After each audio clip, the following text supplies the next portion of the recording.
Greetings and salutations, Dota fans. Just kidding. I'm Pythian, and I'm here with... Padilla. It is your yeah, there he boy. is. What's going on, guys? Yeah, what's up, guys? This is the AVGL Dota 2 Collegiate League, and they're going to give away some money at the end of this thing. So, I don't know. What do you think? Money. Yeah, basically money. So, how are you feeling today, Padilla? I'm feeling great. I can't wait for finally the AVGL Collegiate Series is kicking off. You know, we're in week 1, first games for these guys. I can't wait to start seeing, who are the better teams coming out here, who are the all-stars, and who are the people that, need to improve or even could improve through the course of the AVGL series. It's going to be great.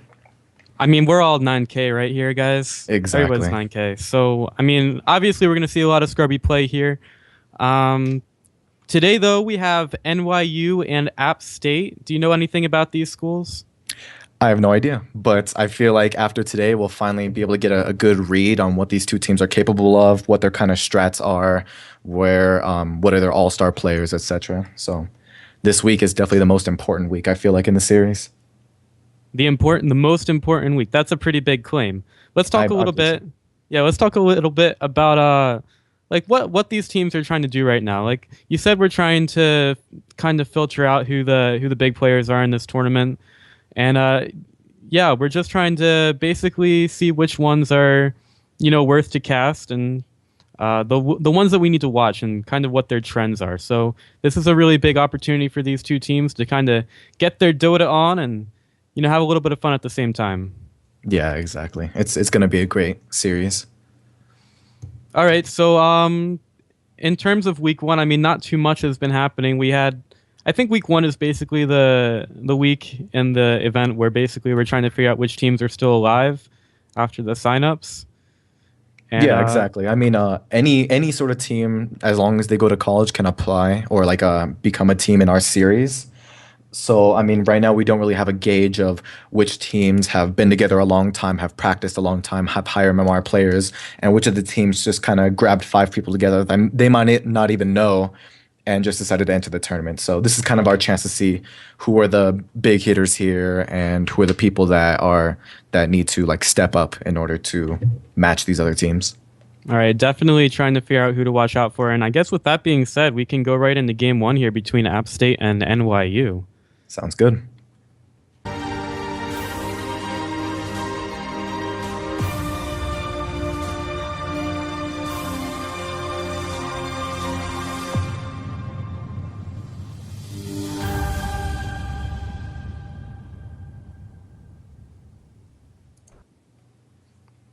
All right, so we're going to get right into this draft here, starting immediately with the bans. What do you think we're going to see out of these two teams, Padilla?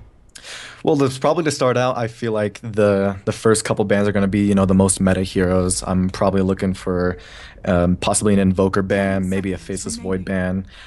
If they really feel like it, they could go for a Lone Druid ban. I don't expect to see Lone Druid first phase banned.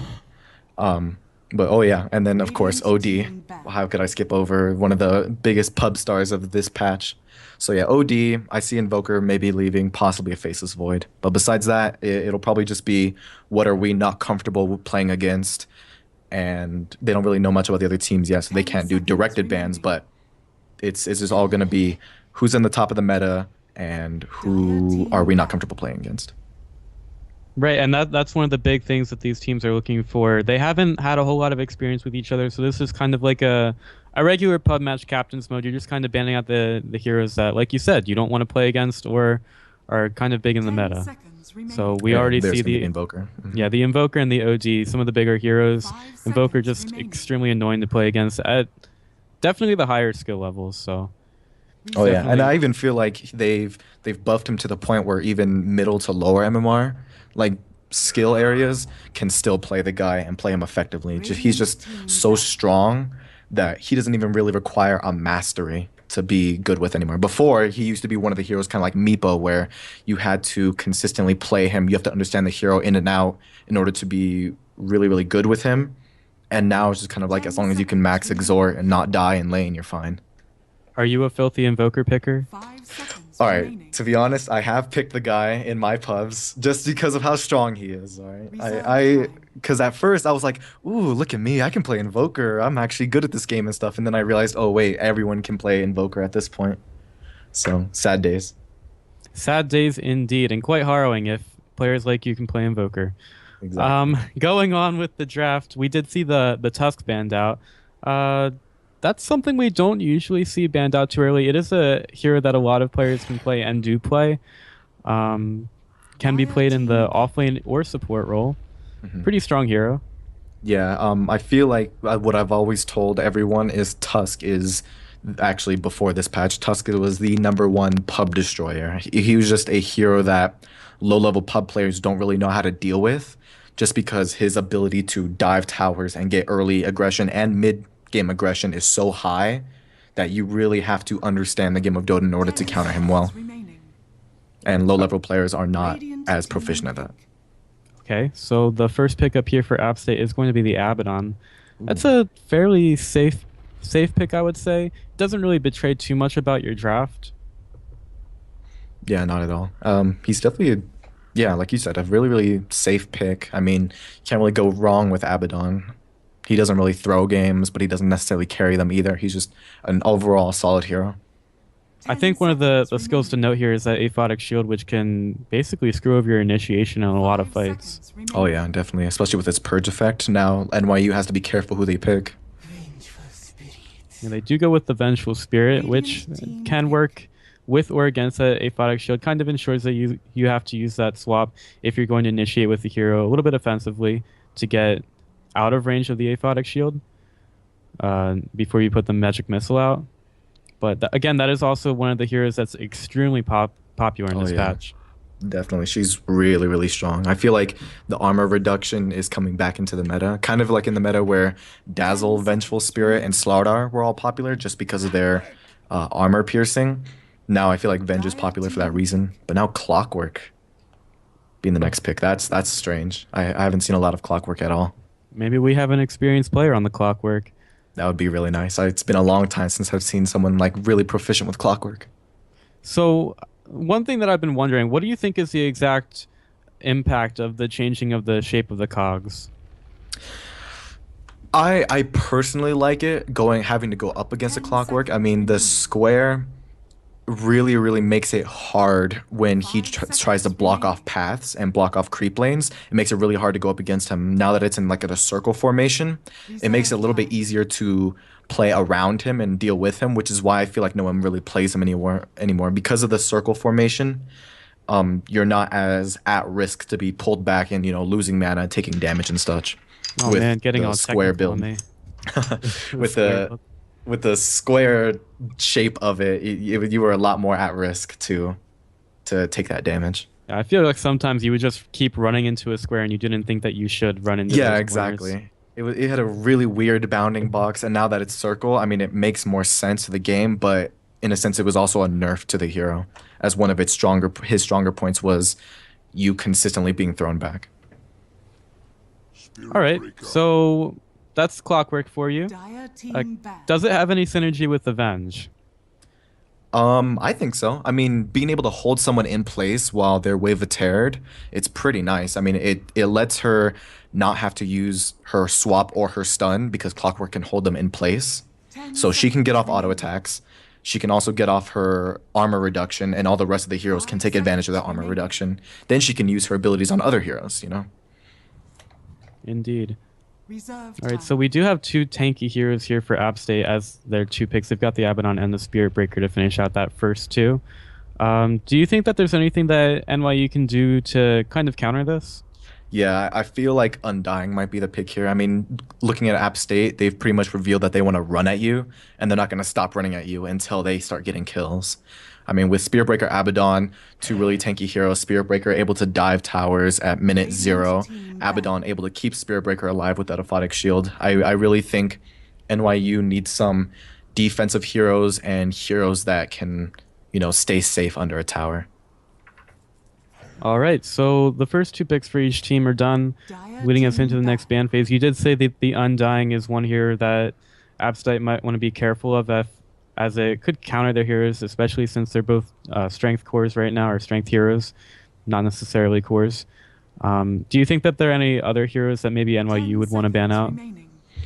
To ban out, 5 seconds as remaining. far as other heroes, maybe I feel like just continue going with the meta. I mean, there's not a whole lot of heroes right now Reserve that time. straight up just counter NYU completely. So they don't really need to go for something like that. The Nakes was actually a Radiant pretty good team ban. ban, as Vengeful Spirit doesn't do too much against him. But besides that, maybe ban out another mid lane. Maybe someone like, I would even say a Queen of Pain. Queen of Pain goes really, really well with the whole run at you and get early 10 kills to mid seconds game remaining. kills. So I think that would probably be a good ban. 5 seconds Okay, remaining. so the Slardar ban. Do you think this hero is still strong? I Reserve personally time. still think he's strong. I don't know why he fell from the meta so hard when he used to be really, really good. I mean, the only thing that was changed about him, I thought, was his ult no longer grants AoE vision. Kind of like how they changed that with Bounty Hunter as well. But I mean, Bounty Hunter still gets played because he's a great hero, and I still feel like Slardar's an excellent hero. I mean, that armor reduction is insane for Radiant taking team Roshan and getting rid of cores, even tanky cores. So I Yeah, don't the know. I don't know why he's fallen out. armor reduction, a big thing. I remember when people used to just run minus armor strats like Dazzle, Venge, Slardar. Hmm. It got kind of ridiculous sometimes.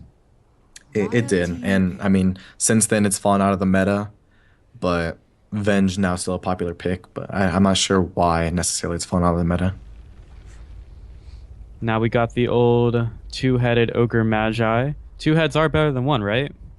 Well, I mean, if the two heads are dumber than dirt, I don't know necessarily. Dumber than dirt. That's a little harsh.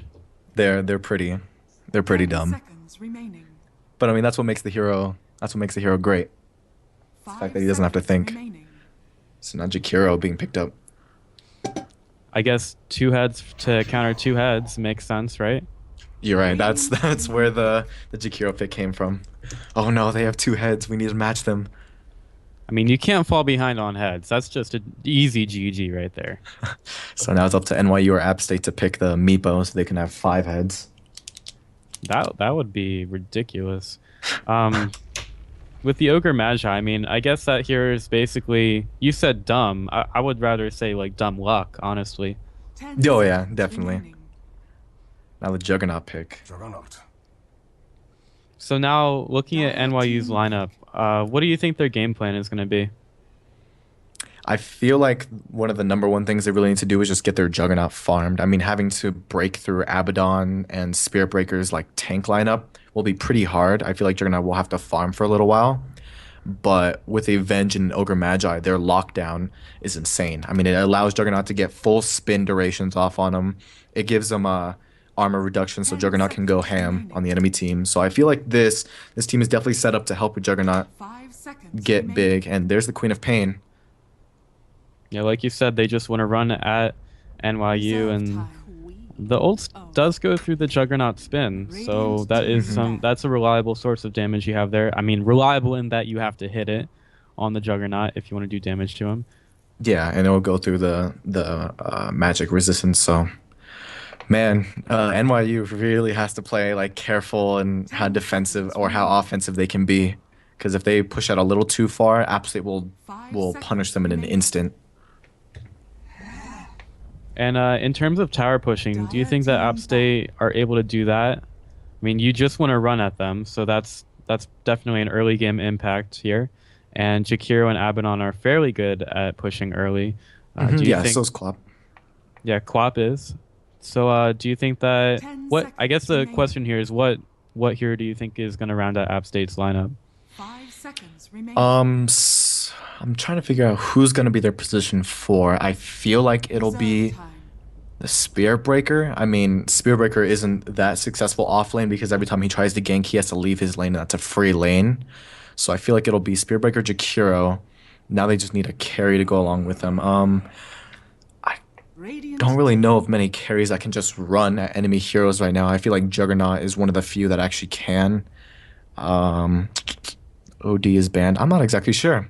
App State will Need to find a carry that, you know what it could be? It could be like these 4 heroes that are picked right now in App State are just going to run at enemy heroes while their carry gets farmed up. So they'll probably pick a hard farming carry, 10 seconds remaining. possibly an anti-mage. I'm not sure how good that necessarily is, but I mean, he's a carry that can benefit from having the space that App State can create for him. Yeah, so you think they're going to go with the hard farming carry role. Do you think that their lineup could have room for like the aggressive ganking carry, or do you think that's not going to happen here? I think it could happen. I feel like it would be better if they had a carry to rely on because if for some reason App State can't push hard enough or doesn't get the early kills that they need, I mean, come 30 minutes, their run at you push strat is going to fall off as Juggernaut gets farmed, as Vengeful Spirit gets items, as Ogre gets tankier. So they really should have a carry to fall back on that'll kind of take them into the late game and beyond. All right. Well, we do have the Templar assassin rounding up NYU's lineup. That's a lot of minus armor there. Yeah, there's a ton. So Templar takes immense advantage over Vengeful Spirit's swap and the armor reduction. All right. So now we're just waiting on App State's last pickup here, and so Queen of Pain against Templar Assassin. I think that matchup goes to Templar Assassin, right? For the most part, yeah. I mean, most people would say like the Queen of Pain's dagger kind of counters Templar, but as long as she picks up an early value level in her second ability, it's a pretty easy ability to dodge. So for the most part, TA should win. I don't know if she'll be able to get early kills, but she'll be able to outfarm the Quab. 5 seconds remaining. Indeed. So we're just rounding out the draft here, and pretty soon we're going to be getting into this App State versus NYU matchup, and it is going to be the Slark. Probably not the anti-mage that we were expecting, but we do have the Slark.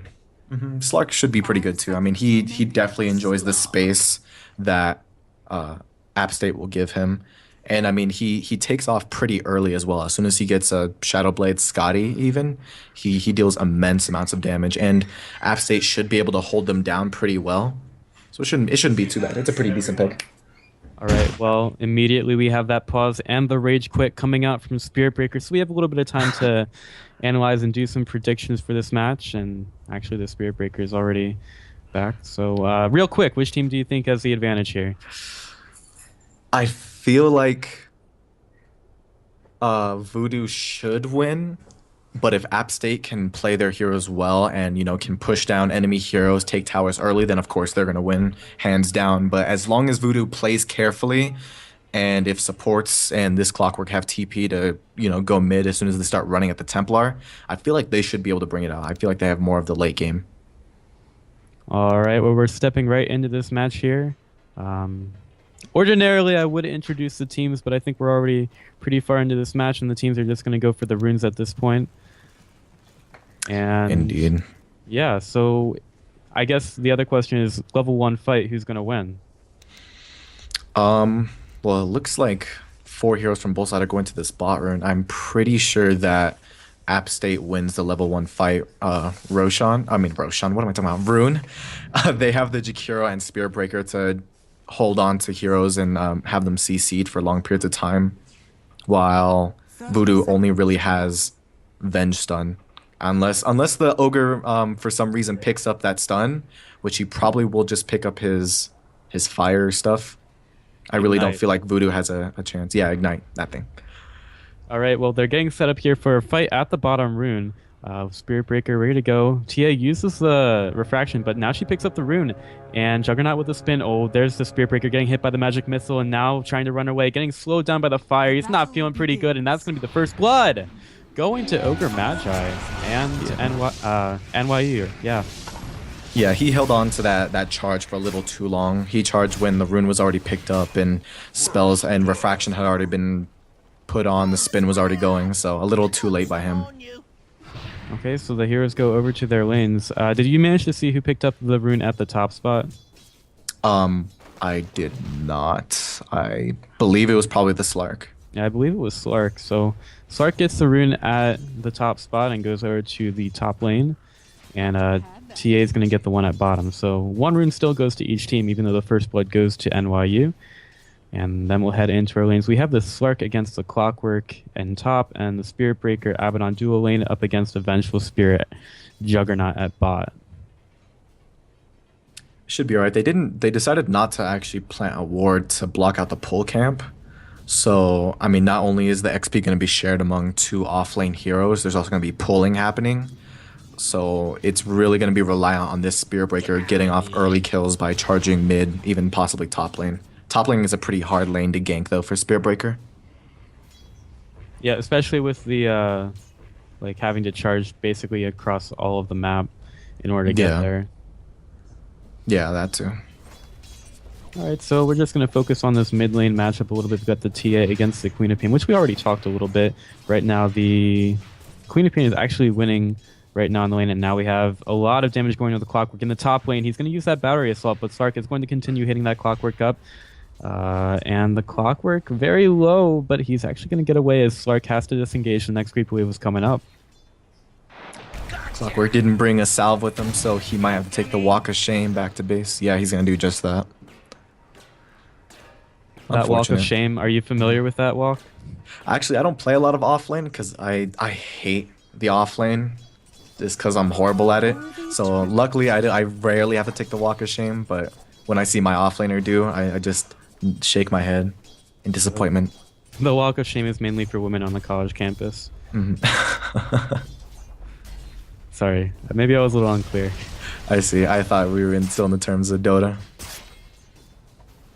All right, well, after that awkward moment, welcome to Dota 2. Back to this bottom lane.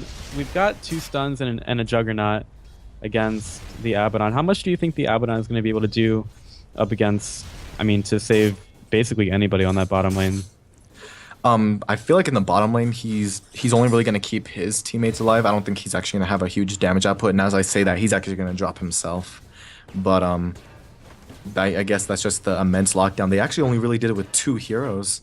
Only 2 heroes committed for that Abaddon. So I feel like maybe the Bara should have went in and, you know, caused a little disruption so that his Abaddon didn't die. But I guess he was just going to play safe for that one. All right, now we've got the Slark putting the damage onto the Clockwork. Is he going to be able to get the kill this time? He takes one last hit. He's taking a lot of damage from that tower. Actually, not going to go down just yet. Uses the Tango, almost at level 6. So that's when your Slark can really be aggressive.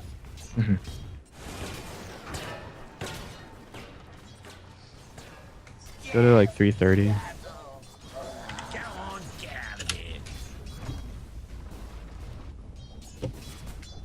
Right. Alright, so we're back in sync now. Yeah, that was weird. Yeah. Happens sometimes. Sorry about that, guys. And now we've got a battle on the mid lane once again. Yeah. And Queen of Pain still having the advantage here, 14 over the 9 CS of the Templar Assassin. We could have an engagement here. Mel's already on the rune spot. Queen of Pain walks up. I think she knows what's going on. Uses a bottle and gets the bottle. And that Meld Strike wasn't even going to hit by the TA. Now she's taking the dagger to the back. And the refraction charges come off. There's another scream. Is the TA going to get out? Queen of Pain's a little bit slow at this point. She doesn't have boots. The TA does get low. And doesn't die. Oh my god. One more tick? So one more close. tick, maybe? No, that was the last tick. No, that was the last tick. All right. Oh, yeah, that was really, really close. I'm surprised that the Queen of Pain was actually able to get the rune. But yeah, I mean, looking at the mid lane, TA was actually missing a lot of crucial last hits. I feel like that's the main reason why Queen of Pain is winning this lane, just because TA isn't being as, I guess, like accurate at her farming as she needs to be. Yeah, so unfortunate for the TA. She seems to be missing a lot of last hits and just being really inefficient there. Yeah, it's not even like the harass keeping him out. Yeah, I mean, it's so easy as, oh, there's another stun on the Abaddon. Juggernaut spins, gets a kill. Easy peasy. I mean, if you stun that Abaddon in the bottom lane, it's pretty much going to be a kill there. Yeah. Yeah, as we were saying, I mean, the TA, it's pretty easy to get some CS in that mid lane with the refraction charges. You just have to be pretty good at like managing that. Yeah, so unfortunate for the TA, but I mean definitely good for the Queen of Pain. I mean, it is good for her. She is winning the lane. Okay, that's the kind of TA play that we're expecting. I mean, you get a last hit and a deny at the same time. That's called using your abilities there, guys. That's how she needs to be playing.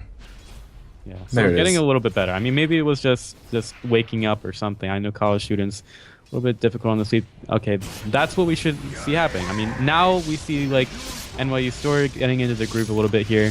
Aphotic Shield unfortunately finishes off that initiation. Sorry, gets another kill in the top lane. But we do see the teams kind of coming into their own element right here, just kind of warming up a little bit. Yeah, that's what Abaddon does best, especially in that lane. I mean, the fact that he's able to purge off that stun, he really shouldn't be dying in this lane. The fact that he's died twice has just kind of been early aphotic shields to run in and kind of just bad hero placement in general. All right, so cheeky little stun onto the Slark in the top lane. He is at level 8. Level 8? What? Level 8 right now on the Slark. He's had all the solo XP, solo farm. He's had the entire lane to himself, and now that he's level 8, it's pretty much impossible to kill the guy, even if you commit 2-3 heroes. So a little too late for the side of Voodoo. He's doing all the Essence shift onto the heroes here, puts a bunch on the clockwork. Oh my gosh, can you stop hitting him? There's gonna be the cogs, but it doesn't matter. The Slark underneath the tower. Okay, now he's at the back of the cogs underneath the tower. No more. Now he's just gonna go right into the Ogre. Ogre, he's gonna try to stand up against him, uses the ignite, and now Slark has to try to get away. Drop. Maybe not. No, he has the pounce up. He's gonna live. He's not getting the retrain because of that observer ward, but yeah, now he gets away. Man, like I said, even when he's at 100 health, it's pretty much impossible to kill a guy. I feel like they actually should have been able to kill him there if the Ogre McGee would have maybe gotten a little bit more aggressive despite being low health. The Vengeful would have been able to get off a couple more auto attacks and maybe a stun. Yeah, maybe if he was body blocking or something. I mean, he had a couple of seconds there with the cogs, and now back on the top in the bench, taking a lot of damage. And the Slark, will he get the last hit in? Oh, yeah, he got it. Okay, now he's got to try to get out. He has a pounce in 3 seconds. And yeah, he's just going to Slark slither away. Goes into the trees, gets the regen back, and there's no chance here for the Juggernaut. This is kind of ridiculous. Unfortunate. Just too late. I definitely, I mean, I don't want to call this too early because you never know what happens in Dota. Dota is full of comebacks, but as it stands right now, I feel like Appstate definitely have this game right now. I feel like, though, they're not being as aggressive as they should be. I mean, their Slark is way farmed. He's way out leveling the enemy carries. I feel like they should just be charging at Voodoo's heroes and getting early kills. This Spearbreaker are pretty much like an irrelevant factor in this game so far. Yeah, Spearbreaker hasn't really been rotating too much and not been very active in securing any of the lanes. Maybe we can see him do a little bit more, but he hasn't really done his job in like disrupting any of these fights, or perhaps securing a few more kills on top. Yeah, I feel like they could even go mid and try and get this Queen of Pain even more farmed or even higher level than she is. I mean, as we see now, TA is clearly out farming her. Got a little bit of a bottled chicken there. Focus on the Slark a lot right now. He actually pounces onto the Ogre Magi, chases him around the tower. Now is when you see old Clockwork cook in. There's gonna be the cogs to keep him in there. He has another pounce in 3, 2, 1, and he is just gonna die here. A little bit too aggressive there. Yeah.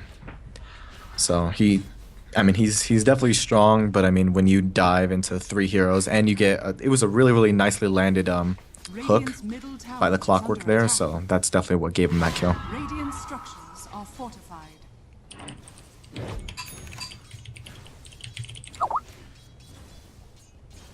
All right, so Radiant's middle tower is under attack.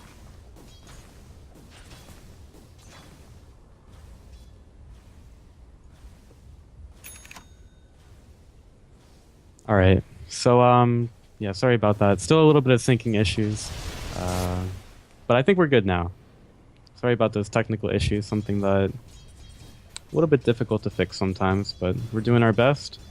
That's that college internet. College internet. Well, actually, I'm in an apartment, so it's the stuff that I pay for. Well, yeah, I'm saying like as far as like the game side and production side. Right. Radiant's middle tower Well, is in any under case, attack. right now the Juggernaut leads the last hits board. Hopefully, we'll switch that over to net worth sometime. But right now, he's doing pretty well, and I guess this game is really going to be a battle of the Slark versus the Juggernaut. Yeah, Juggernaut's definitely been getting the farm that he needs in this lane. He's just about where he needs to be in farm. I feel like he actually should have a lot more farm for having the free lane that he's had, but he's exactly at a good spot right now. He's not an amazing spot, but it's at a good spot. All right, doing a lot of conversation on spots here. And now we're spotting the Templar Assassin with an Invis rune going over to the mid lane. Now the Queen of Pain's just going to TP out. Doesn't want any part of that. She actually goes over to the bottom lane. Has the ultimate available. Going to battle up here. The Juggernaut just trying to run away. Uses the phase boots. The Spirit Breaker has already gone down. I guess that's what happened when the Queen of Pain was TPing in. And a Flag Shield's going to get used by the Abaddon here. Oh, there's a stun. Easy kill. And now the Queen of Pain just in no man's land. Hook comes in. Triple kill. Juggernaut. Give not that even one an Omni Slash needed. Yeah, not even an Omni Slash. Didn't need the ultimate. He's just going to sit there. Now they push on that tier 1 tower. And I guess something to remember, if someone were to TP into this bottom lane, there's still an Omni Slash to take care of him. So pretty much easy tower for NYU, and Appstate really has no chance of defending this one. Little Clockwork just putting the little Clockwork hands into the tower, and he's going to take the last hit. Now the hero's going to back up, and Juggernaut's still on full mana, can basically do whatever. He also has that Perseverance and most of the Battle Fury, just about 1,000 gold away from that one. And the TP goes into the top lane. Slark uses the ultimate, putting the damage onto the Vengeful Spirit. Vengeful Spirit not happy at all that she decided to TP in there, and Juggernaut says, "Oh, sorry, babe, gotta farm." Yeah, unfortunate for her. Now we've got the Queen of Pain putting the damage onto the Templar Assassin in the mid lane. The meld is going to get used, and she's just going to sit there. Doesn't have any refraction charges up right now. The Ice Path comes in. Doesn't matter. It's the Scream from the Queen of Pain that finishes off the kill there. Radiant's top tower is under attack. So it's still anyone's game. I mean, at first it looked like App State had the clear lead with their Slark and how farmed he is, but then Voodoo showing down in the bot lane that they have the team fight and they have the coordination to team fight well. But now again we see App State coming back and showing what they're made of. So this is still anyone's game. It all just take a look at that stack. Oh yeah, I don't know if are they gonna give it all to the Jakiro? I feel like Quap should get in there, or maybe even the Slark.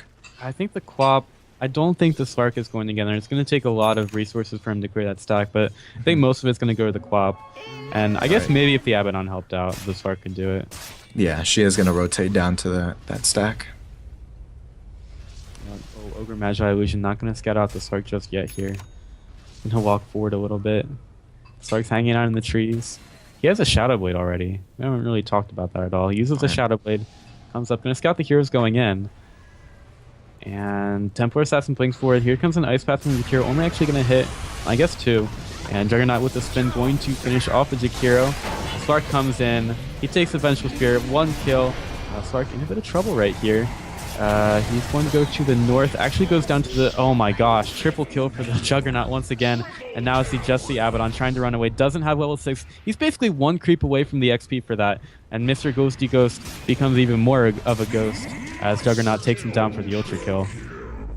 Man, that was rough. I mean, the Spear Breaker unfortunately was not able to get off his ult thanks to the Clockwork and his mini stuns.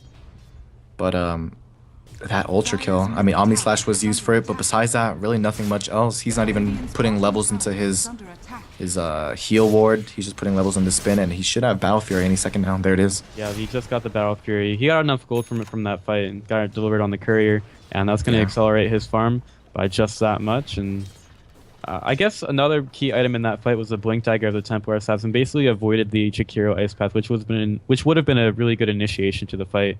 Oh yeah, and definitely a well-timed Blink Dagger on her end too. She'll soon be able to have like a Desolator and some damage items.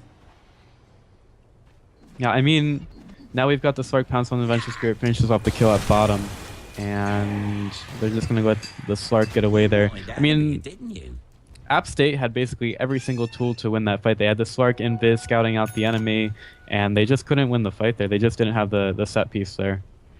Clockwork is doing a really good job at controlling this Slark with his hooks. He's definitely doing what he needs to do as a Clockwork. Slark's being extremely aggressive with this Shadow Blade, just trying to find out some kills, and if he doesn't, it's not that bad because he's back in the jungle with full health. So I guess we could be looking at what the Slark is losing for this. I mean, do you think it's a bad thing for him to be looking for these kills, or do you think he needs to farm?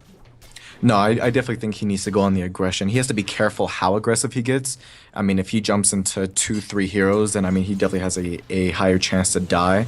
But I mean, if he can find pickoffs like that Vengeful Spirit all game, he can farm his way past the Juggernaut. All right, TP into the top lane by the Ogre Magi. So I'm pretty much content to just go for the tower. It's going to force out the fortification and does put the tower into nigh range. Slark going to move back up now. Probably going to take that tower, I would assume.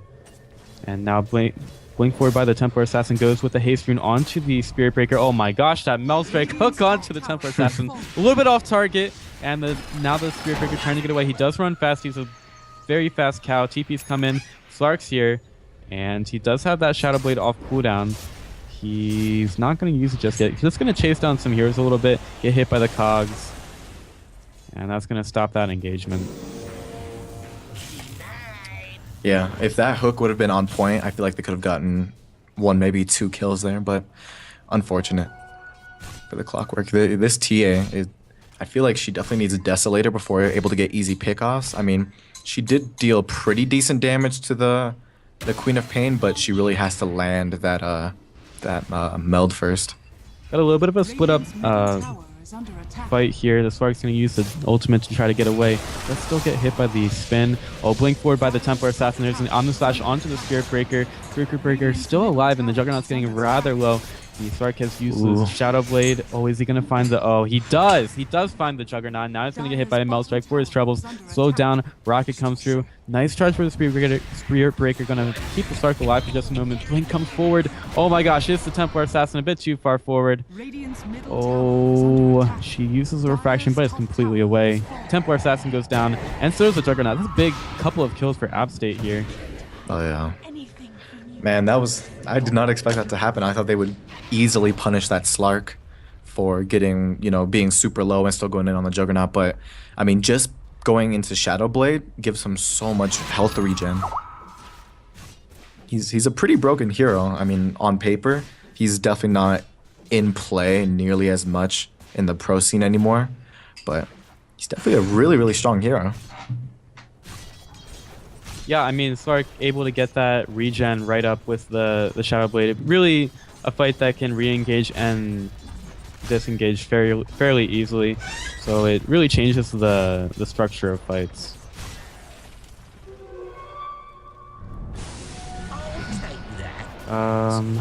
There are a couple of wards on that high ground. The Sentry and the Observer just kind of taking a little stare at each other. The Ogre is going to take the D ward on the Dire Observer.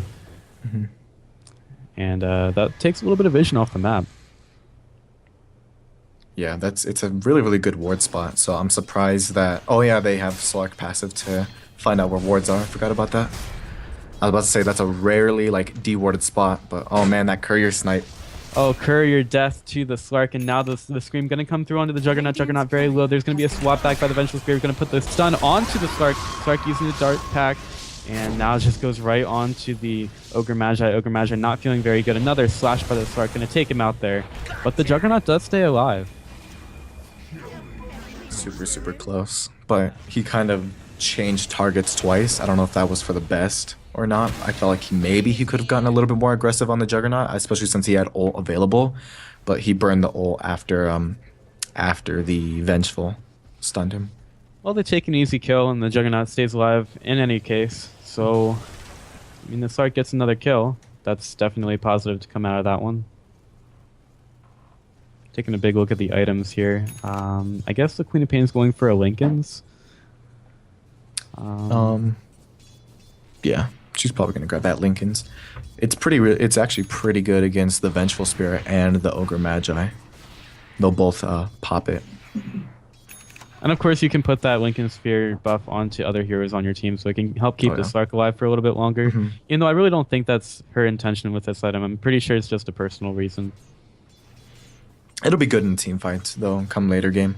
I wonder if she's going to go for, Aghanim's or something, so she can have a higher damage output against a Juggernaut, who is eventually going to get a lot of health, especially with building Scotty and whatnot, maybe even a Manta. I think the Lincoln says that she's really confident in her team's damage output, that if she can stay alive, she's going to be able to contribute more in these fights than if she had like an Aghanims or an Orchid or something like that. Slark going to put the pounce here onto the Vengeful Spear. Vengeful Spear puts a stun down, but it doesn't matter. The Slark, he's just going to keep putting the Essence Shift onto the Juggernaut, taking a lot of damage here. He has the ult available. Pounce comes through, doesn't hit, but the Dark Pact does. And now the ultimate going to get used by the Slark. Spirit Breaker charges in. The Temper Assassin Melt Strike onto the Queen of Pain. Queen of Pain trying to get out of here. Slark Dark Packs off the stun. Oh my gosh, that Ice Patch just disrupting what him an ice so hard. And the Clockwork Hook did hit, but now the Slark just right back in here. He's got that Shadow Blade. Nice blink out by the Templar Assassin just in time to get away from that Slark. And that's going to be a 2-0 in the bottom lane. Man, what a nice path. That just saved their entire team fight. Now Slark is trying to get even more aggressive. Alright, now a couple of Fire Blast charges onto the Spirit Breaker. Does take the last Templar Assassin hit in the back. Zoro is unstoppable right now. Takes another kill onto the TA. Just pretty unstoppable right now. I mean, he's wicked sick. Was unstoppable. Ice Path comes through. Triple kill for your Slark. And Jakir just continues to flap right there. 26 Essence Shift charges. See, now they're doing what they were supposed to be doing like the first 15-20 minutes of the game. I mean, we're only at 21 minutes, but I feel like they should have been doing this kind of stuff a lot earlier. I mean, they have the tankiness to do it. They have the damage output to do it.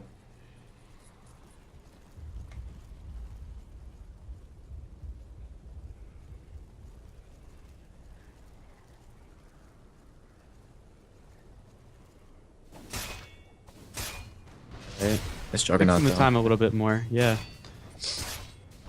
Well, the Slark has finished off the Sanjin and Yasha. Juggernaut trying to get a little bit back into this. Using the battle, like getting the Battle Fury, it helps you farm, but it's not really the best in team fights at times. No, yeah. I mean, like you said, he's gonna be using it to farm up these bigger items.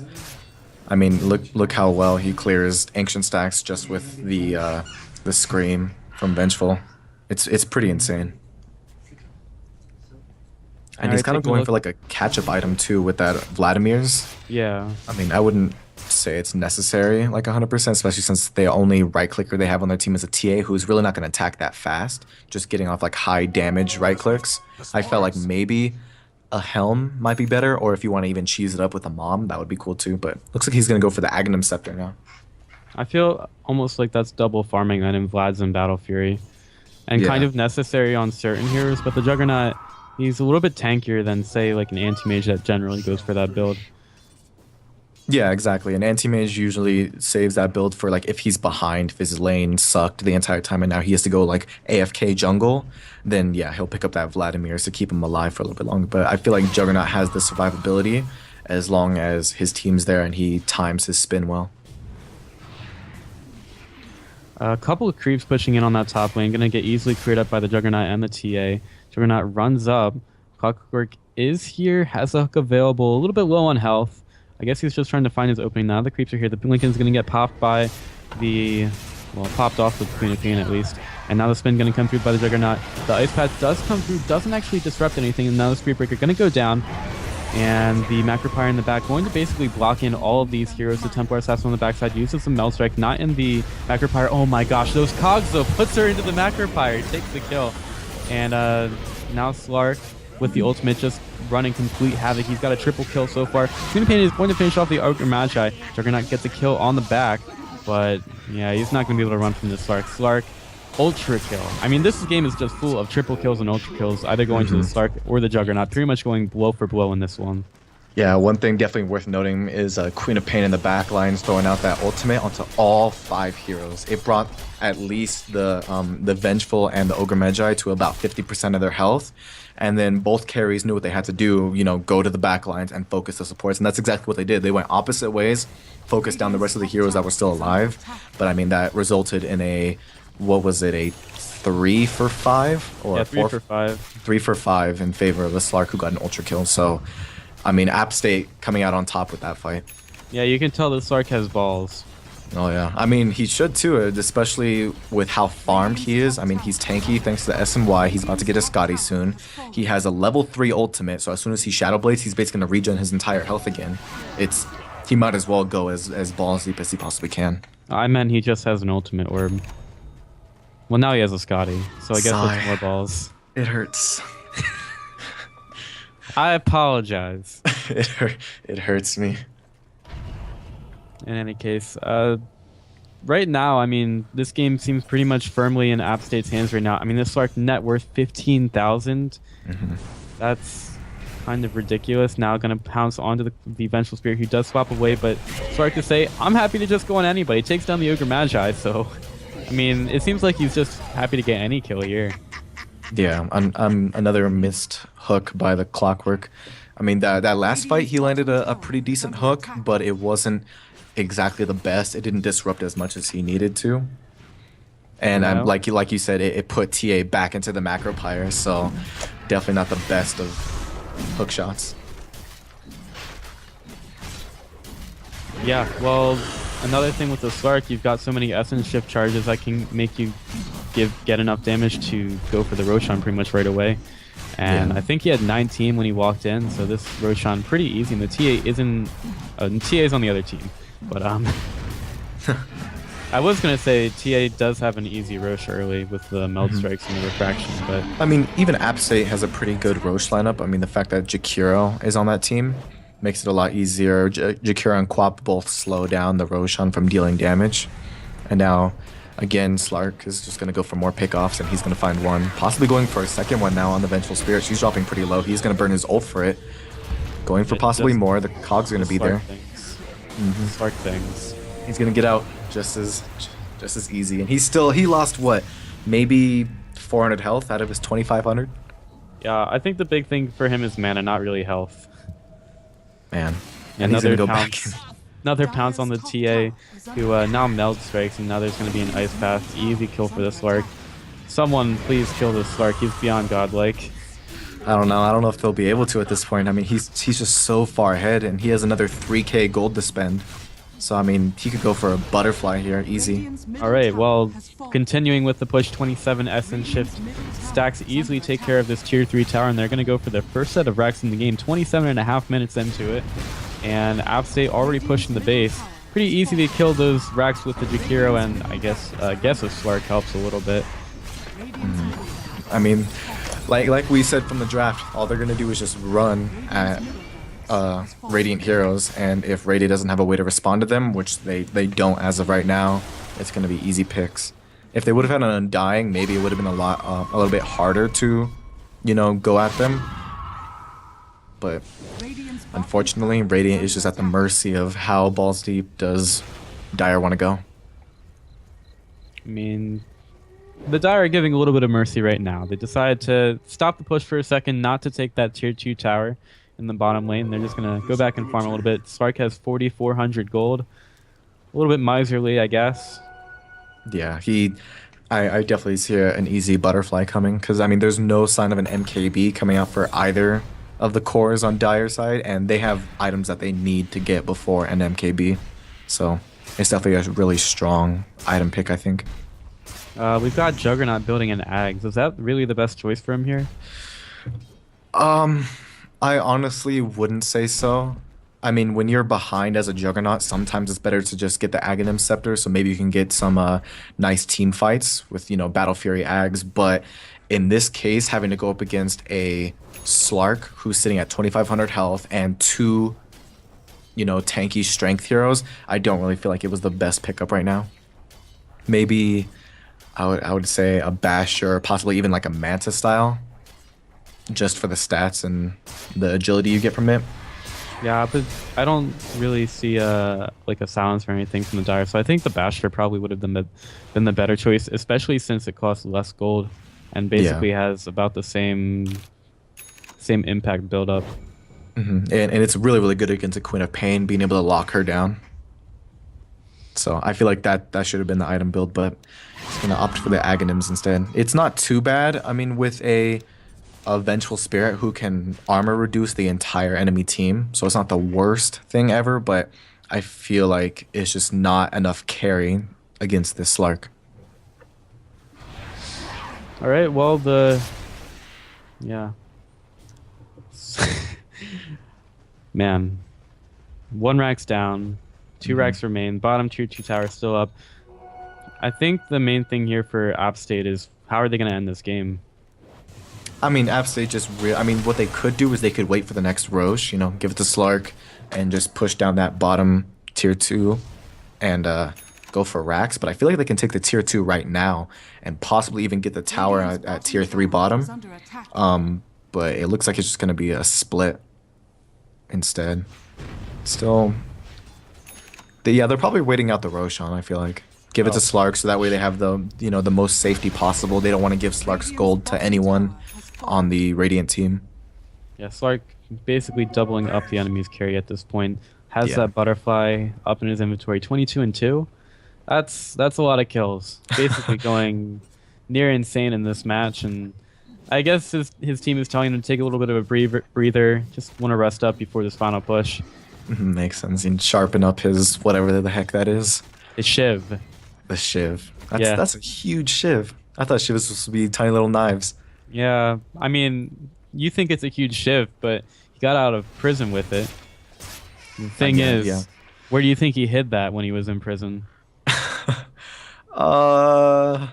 Things you got to think about. I don't want to think about Slark's anatomy. Slark man, they actually in. And the Dark Pack was a little bit after that stun. Now he's going to TP out under the cover of that ult. Yep. Easy get out. I mean, it was unfortunate that he was under the sentry ward there. But he managed to get out anyway. I feel like he shouldn't have been able to get out of there if the Clockwork would have positioned himself better, or maybe, like, you know, his allied heroes like get out of the way of the hook shot. They would have been able to get him, but another whiffed hook shot, unfortunately. Yeah, you can hook shot in, you can do the cogs.